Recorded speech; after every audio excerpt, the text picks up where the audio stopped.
Hello and welcome to Magic Gathering Strat. This is Tobias playing Kaboom Bees in a modern 2-man. And this hand looks like a keepable hand. I am on the draw here playing against Falgo, and we'll see where this leads to. I tweaked the list a little bit, so I might explain it while I am sideboarding.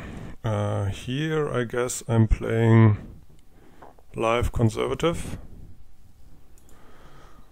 and I'm trying to resolve the Voice of Resurgence in my second turn, but looks like I'm playing against some sort of a control deck, so this might not work. See Chrome Coast. Oh, this is Merfolk then. Okay.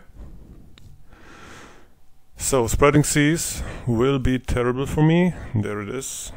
Okay. With blue mana there is nothing I can do. And now his guys are unblockable. So very bad for me. In this case I'm playing the Verdant Catacombs here.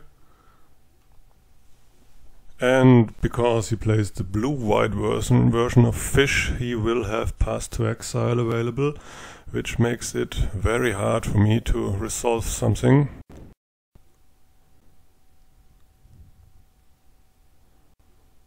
Marrow Reedery, okay.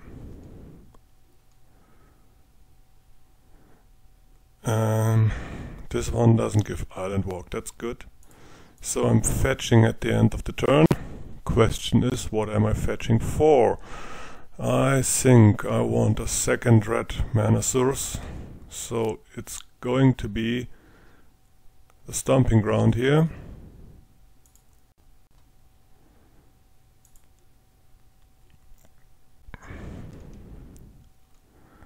And then I lack white mana.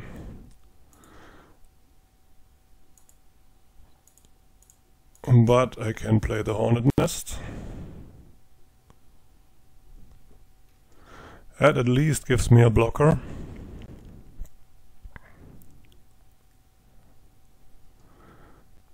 And now he can play a Lord that gives Island Walk and start going to town. I will have problems stopping that. If he has a second Spreading Seas, yes he has, then I will be in big trouble. Now I am in big trouble. Question is, do I block here? This is a matchup where I need the Ether Vial or a Bird of Paradise, but in this new version I don't run Bird of Paradise anymore because they kept messing up my first turn, because when you have Ether Vial and Bird of Paradise available, you usually don't want to play a bird. Okay. So here, am I going to play the Godless Shrine into Blood Artist? Is it worth 2 life? That is the question here. He has not much pressure on me right now, but I think it's worth it.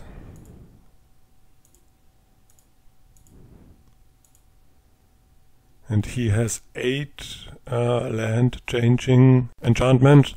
That should make it really hard for me to resolve a Chain Reaction or a Boros Reckoner or anything really. So I'm going to keep that Blood Crypt in hand for a while. I guess maybe I'm drawing another Board Sweeper to get me out of this. And he has no Lord of Atlantis or the other guy that gives him Island Walk, so that's good for me. Then I can and probably will block anything he sends at me with the Hornet Nest.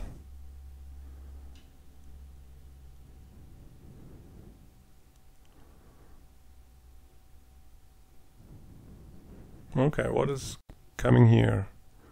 Harbinger of the Tides, okay.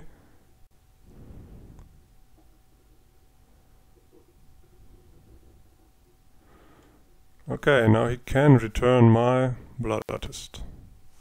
Nice combo with the Marrow Regerie here. But not so terribly hard on me yet.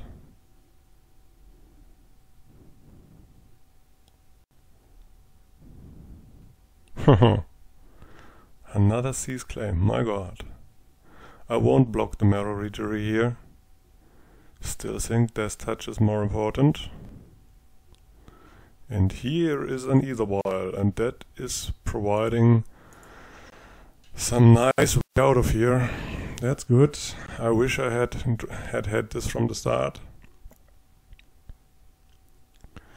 Now I can at least in 2 turns empty my hand. Not empty my hand, but play my two drops, 1 at a turn. Now I will have to block something, I guess.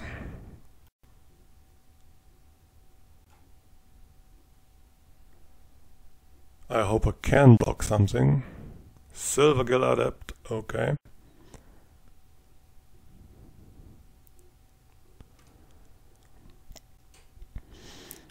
And the best card that I could draw here is my other board sweeper, the one that deals 13 damage. Because now the pain is starting.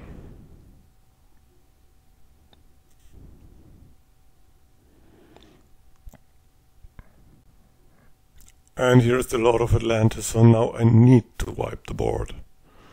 Definitely need to. I don't have 2 turns anymore, I think. So this is it. I need to top deck something.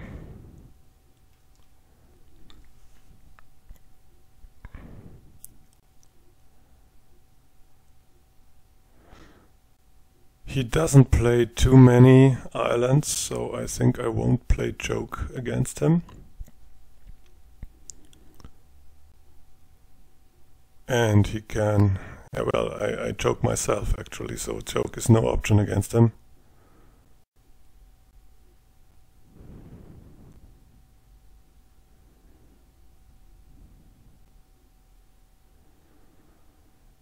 Wow, okay. So I am pretty dead here, unless I top deck something good.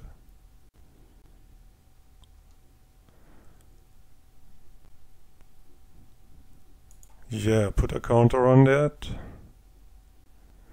And another chain reaction. So, without his best card, that is Spreading Seas, I would be fine here. But as it is, I cannot do anything, and this first game goes to my opponent. Let's see what I can sideboard against Fish. So here, this is the new card I'm playing, Auriok Champion, and Ulvenwald Trackers instead of Bird of Paradise, because fighting with my Hornet Nest, fighting with my Boros Reckoner is fine. Okay, against Fish, I think I want Abrupt Decay, because this is one way to disenchant the Spreading Seas. And this is it, I think. I don't think that I want to play Choke. And I will board out 1 Auriok Champion, because it doesn't... actually 2 Auriok Champion, because it doesn't play red. They're primarily good against red. And if he doesn't have Spreading Seas, I can block, and if he doesn't have his Lord, I can block. So 2 Abrupt Decays should be good. Let's see what happens here. Fish is a pretty tough matchup for me. I played it in paper sometimes, and it's always about 50-50. And usually I'm testing against the mono blue version that runs only 4 Spreading Seas, and when he's got Spreading Seas, most of the time I lose, and this player plays 8 versions of the card, so it should be pretty hard for me to win, even if I'm on the play. I can do it if I have a Ether Vial hand, then it's possible, and I need to be very conservative in putting down red mana sources.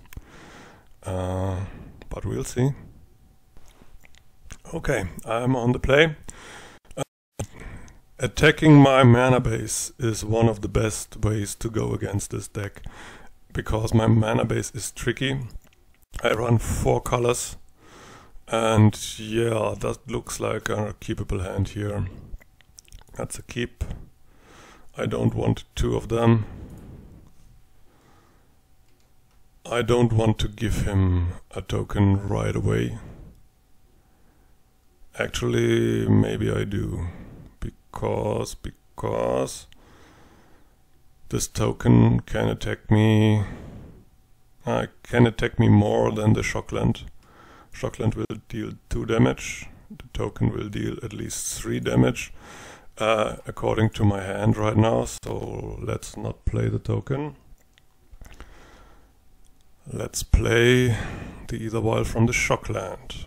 Etherwild is good. He could stop my artifacts because he has white. I don't know if he boards it in. He's seen my Etherwild at the end of game 1, and he takes away a red mana source.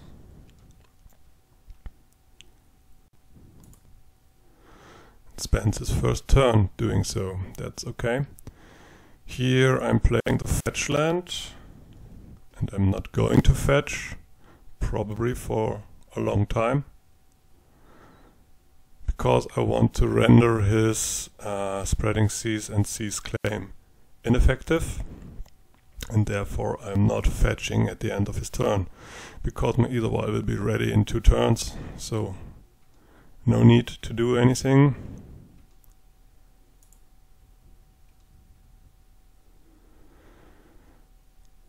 Okay, a nice 2-drop, that is good. So he can Seas claim this one, because I'm using the Etherwild at the end of his turn.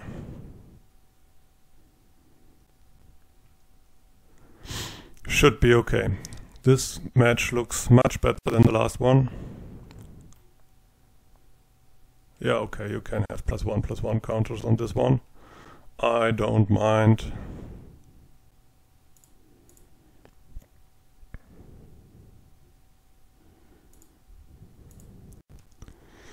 Here comes the voice.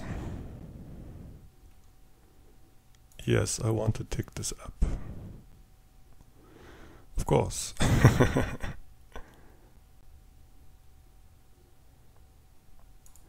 Let's attack him here.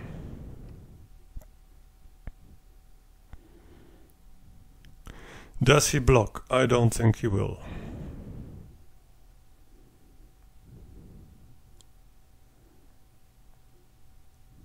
Does he dismember? I don't think he will. Okay, good.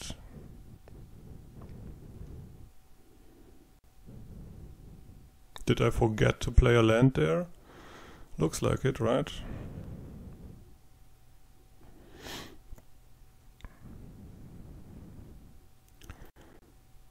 Okay. Now he returns the Voice of Resurgence. Good. I could fetch.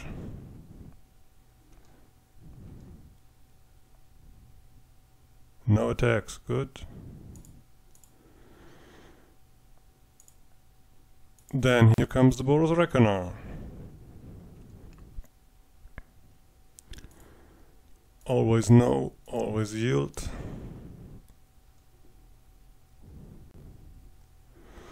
Wall of Omens. That is a solid one.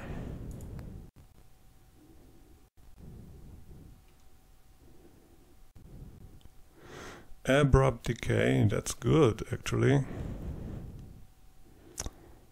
So, let's play the Forbidden Ore card here.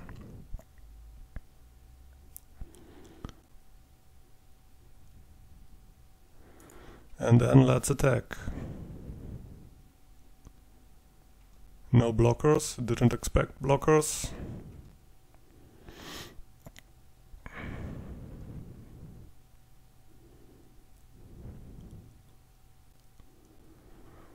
Now this turn will be interesting. Is he going to destroy parts of my mana base? Master of the Pearl Trident. Alright.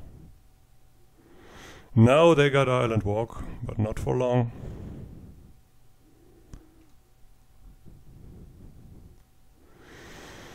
Yes, I am going to give him trouble.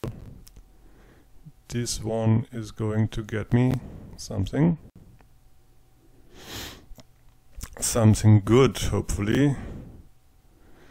I need my red mana sources, so this one is going to get me black and red. So black and green.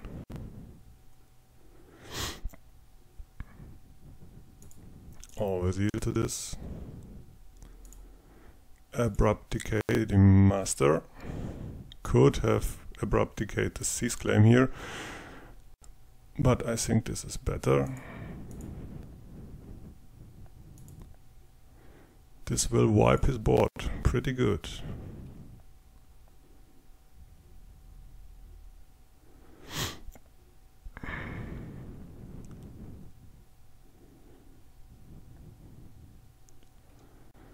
Now I'm going to block both of them.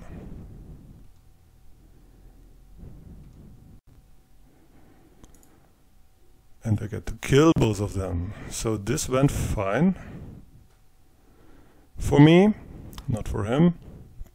But he's got 5 cards in hand, so he can easily get back into this game.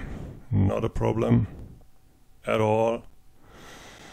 Good. Let's start by attacking here. I should have played the Blood Artist first, that was a mistake. Because he will block.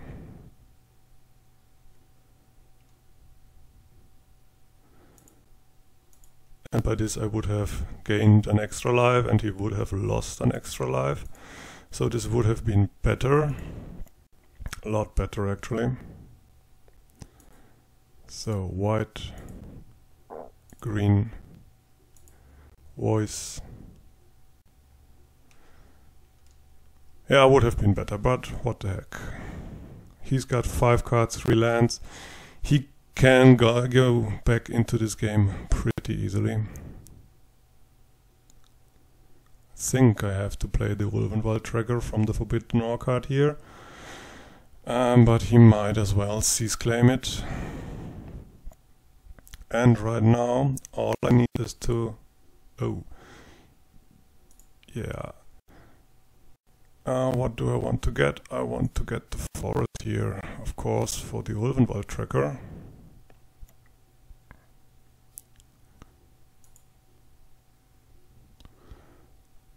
And the plains.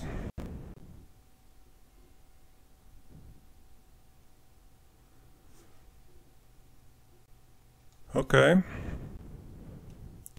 Blasphemous act. Interesting. He cannot take away all my red mana sources, that is for sure.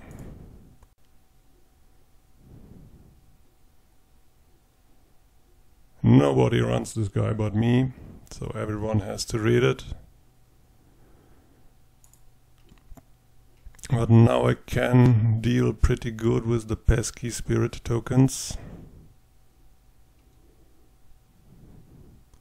Or anything else he plays for that matter.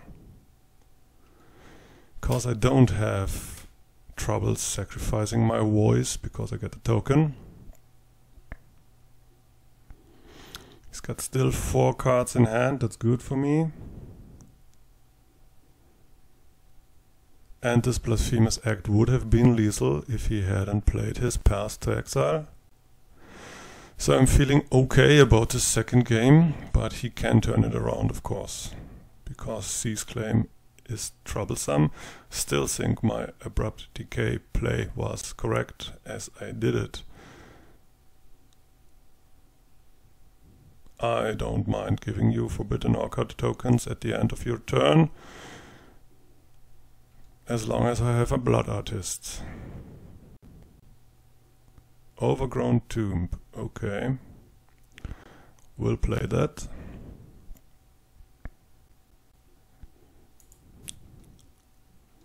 Now he can stop my Voice of Resurgence with a Muta Vault. But he will lose the Muta Vault in the process. Okay. Blood Artist doing work.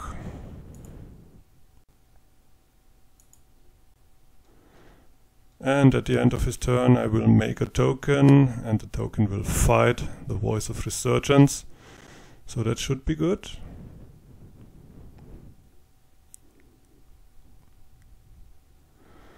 Yeah, okay. In that case, I am still going for that plan, I think.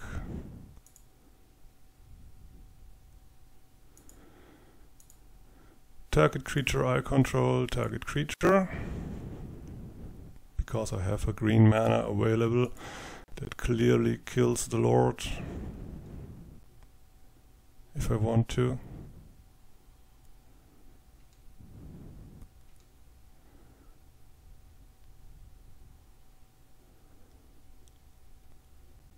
Now what's he going to do?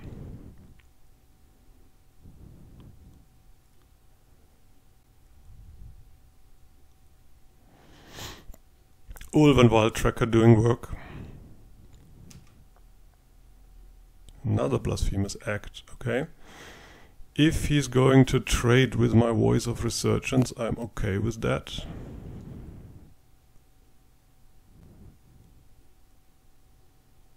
Absolutely. Yeah, that is okay too. Then he can block. And I will fight nevertheless with the Lord. Get a nice big token. Make him lose some life.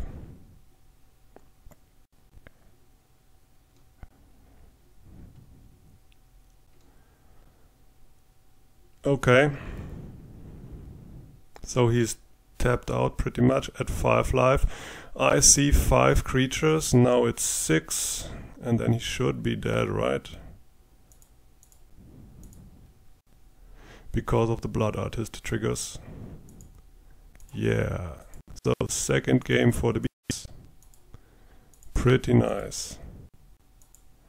Ulvenwald Tracker seems to be a lot better than the Bird of Paradise in my deck so far. Woohoo! Game is ended. Okay. Whoa. Pretty tough match so far. I don't think if I did much wrong. Still think it's good to board out 2 of the Oriok champions. That was okay, I guess. Still don't think I need Relic of Progenitus or Pising Needle or Choke or Crumple to Dust. No, it should be okay as it is. I need an Aetherwile hand. Let's submit it like it is. I need to tweak the mana base a little bit. Okay, this is an Aetherwile hand, so I'm keeping. And I've got a lot of fetch lands too, which is very good. I will play Forest into Aetherwile and then fetch land. Doing nothing, obviously. To stop his Seize Claim shenanigans for as long as I can.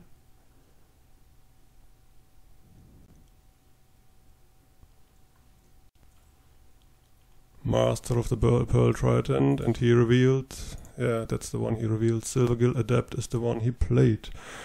Okay. Now what? Chain reaction. Not bad. Not bad, not entirely bad. So I need to get to turn 4, which might be hard with the amount of damage that he can put out. And it will cost me a lot of life to cast this chain reaction. But then I might be back on track. If I get that far. Mars of the Pearl Trident, so this turn 3, next turn at least 5. Will be hurtful. Best draw here would be a Voice of Resurgence.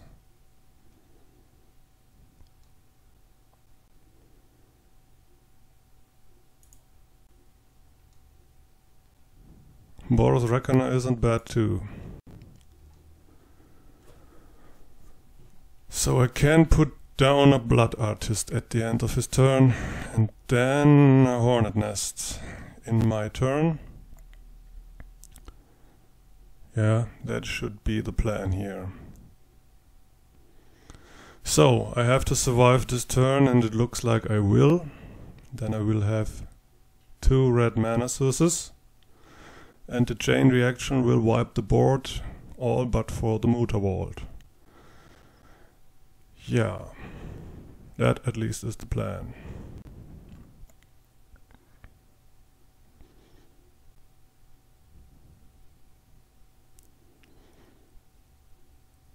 Okay, this will be 7 damage. Perhaps 12.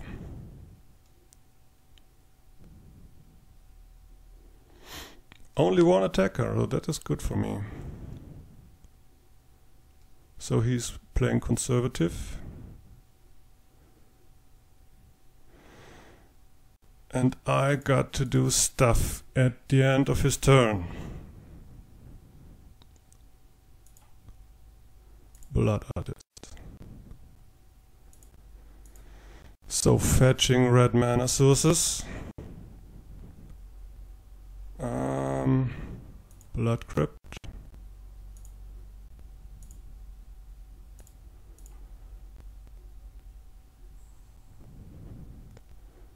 Stomping Ground.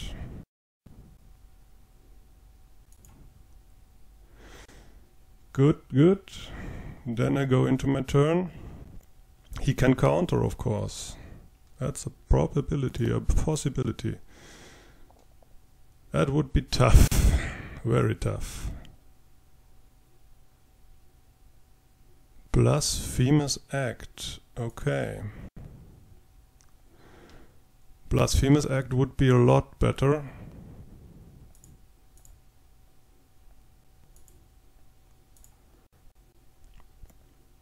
So Blasphemous Act right now costs 4, then it costs only 3.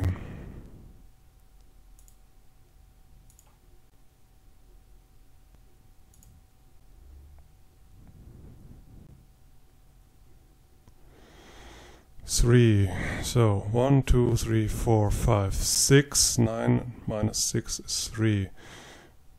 Okay. So if I run into a counterspell, I am in trouble.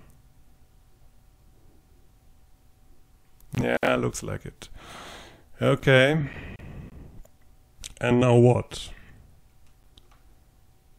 So it would have been better to play the chain reaction here. Now I have to actually block a lot to survive. But he can all end this with a Seize Claim or a Spreading Seas.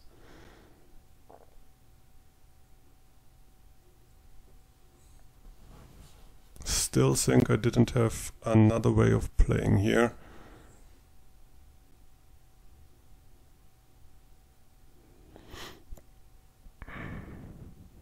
I will block with both, of course. But if he activates his Muta Vault, then he will have 5 attackers. I don't think that I can stop him then. Lord of Atlantis. Okay.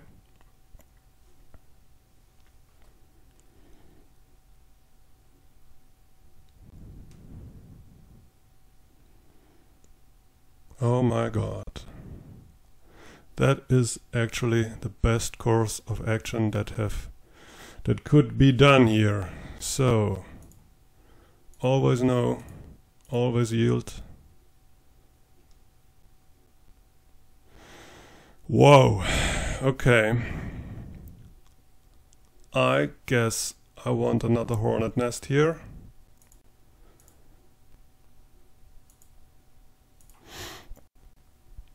And then it's red and more red. And chain reaction. Boom. That's a lot of damage. Whoa, can he come back from this? This is the main question here. Or will Kaboom Bees beat Fish? I don't know if he's got a way to stop that many Hornet Nest tokens. There are very many Hornet Nest tokens here. I'm back at a lot of life. 10 damage, so I get 20 tokens. He might have Echoing Truth. Then he will have a chance. But if he doesn't, I think this is my game. I'm back at 21 life. And he's thinking hard. Nice play. Need find one of my 8 Cs. Yeah. Good games. Okay. Whoa. Yeah, of course. If he found one of his 8 spreading seas effects, I would have lost. But yeah, sometimes the rogue deck wins. And this seems to be the time. Of course, it might not be over yet, because he can have Echoing Truths or Engineered Explosives or anything like that. And then I won't have a chance in the world.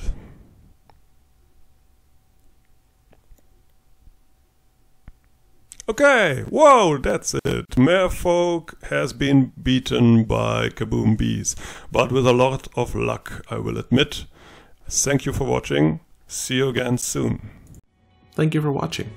Please like and subscribe. It really helps us out. You can find us on Twitter at MagicGathStrat, Facebook /MagicGatheringStrat, or on the web, magicgatheringstrat.com. There you can find articles and free prize-supported leagues. This is all brought to you by our Patreons and cardhoarder.com. If you enjoyed this content, please consider supporting us at patreon.com/MagicGatheringStrat.